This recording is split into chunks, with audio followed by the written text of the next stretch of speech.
Hey guys, it's IG on the Disposablegorilla channel. Now, I've said many times, I don't really care what you call yourself. I don't care if you call yourself a Christian or a deist or an agnostic or an atheist or an anti-theist or a Buddhist or, if you say something stupid, I'm going to do a Pwnage video. I don't care how big your channel is. I don't care how small your channel is. I'm going to voice my opinion and point the stupid finger at you. Now, I haven't been subscribed to the Creation Today YouTube channel for quite some time now because they don't seem to keep up to date with what science actually says. It seems they like to interpret science for themselves, which is what they claim the secular community does. So let's go ahead and play through some of this video, and we'll have a little discussion with what he says. Dark matter, the fiddle factor.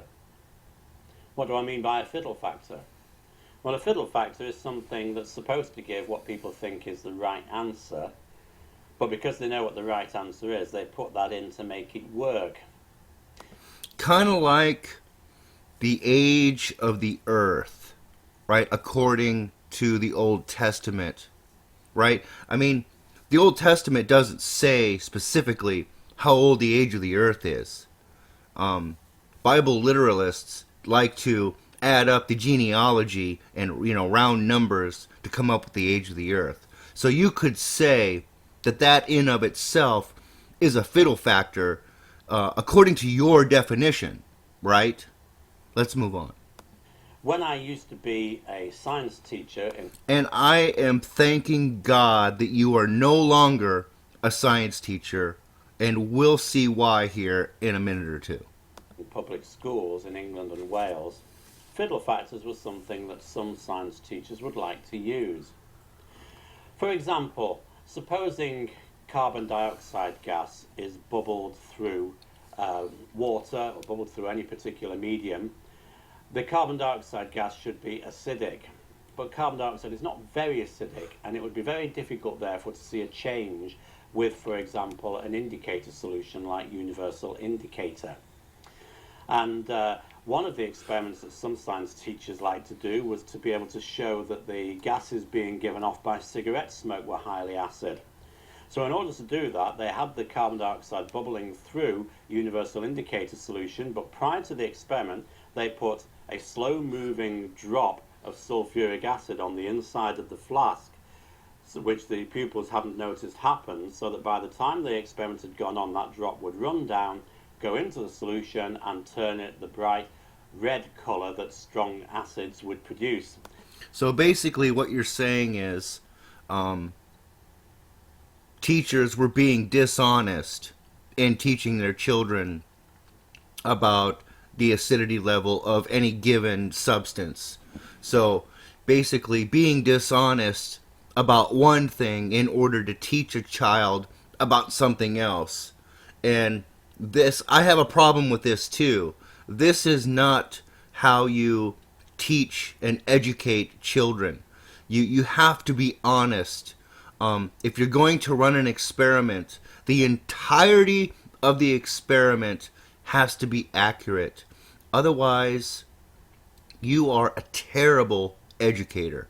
If you're not smart enough to come up with an experiment to back up the lesson plan for the day, then you have no business being an educator, which is again why I'm glad you are no longer an educator. Let's continue. They wanted to demonstrate to the class that there was an acid there, so they thought it was okay to put a bit of acid in to make sure that the material turned the colour that they wanted to give. Yeah, and I'm hoping that we both agree that that's not okay to do. It was a fiddle factor.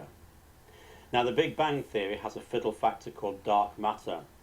Because really? Given the idea that the Big Bang teaches that the universe came into existence about 14.7 billion years ago, they reckon, in that case, there should be a particular amount of mass in the universe that can be measured in order for the various forces of the universe to work. But actually, the forces of the universe don't work with the amount of mass that's observed in the universe. There is not enough mass. So instead, they come up with a fiddle factor. That's not actually entirely true. Let's continue. Say that there's a lot of material in the universe called dark matter. What do they mean by dark matter? By calling it dark, they mean that it has no energy and will That's not true either. Let's continue. reflect no light. That part is true. In other words, there's no interaction with anything else. That's not true either. Let's continue. So you've got material that's supposed to have mass, but doesn't interact with anything. Yes, it does interact. It interacts with light. But we'll get to that in a minute. It doesn't have any energy, and therefore you can't possibly detect that it's there. That's not true. We have detected that it's there, but let's continue. So if you can't detect that it's there, how do you know it's there? You don't. It is a fiddle factor in order to make the theory work. Wrong.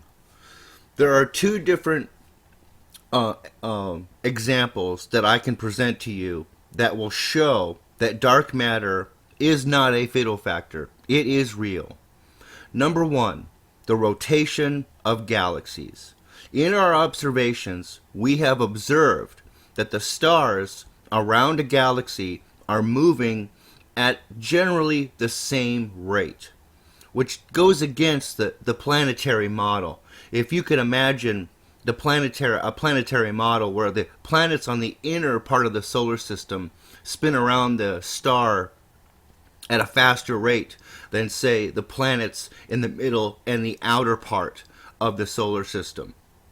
Right? But you see, this isn't the case with galaxies. As a matter of fact, our observations have shown that the stars move in proportion to each other about the same speed. Now, not exactly the same speed, but it's obvious to us that there is another force acting on these stars, getting them to traverse the black hole at generally about the same speed. And the only way you can account for this is extra mass.